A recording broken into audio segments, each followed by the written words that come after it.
একটি code dial করার মাধ্যমে মোবাইলের ইনকামিং সকল ধরনের কল কিভাবে বন্ধ রাখবেন। প্রথমে মোবাইলের ডায়াল প্যাডে এসে এখানে লিখবেন *21*018। তো আপনাদের যদি বাংলা লিঙ্ক হয় তাহলে দিবেন 019, এয়ারটেল হলে 016 আর রবি হলে 018। এই নাম্বারটা এখানে উঠানোর পরে এখান থেকে হ্যাশ লিখে সেন্ড করে দিবেন এখান থেকে। তো সেন্ড করার পরে এখন কিন্তু কেউ যদি এই নাম্বারে ফোন দেওয়ার চেষ্টা করে তাহলে নাম্বারটা কিন্তু বন্ধ বলবে, ঠিক আছে। তো এটা আবার কিভাবে আনলক করবেন আমি দেখাচ্ছি।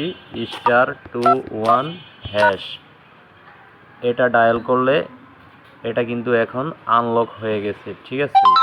তো ভিডিও ভালো লাগলে চ্যানেলটা সাবস্ক্রাইব করে দিবেন। আসসালামু আলাইকুম।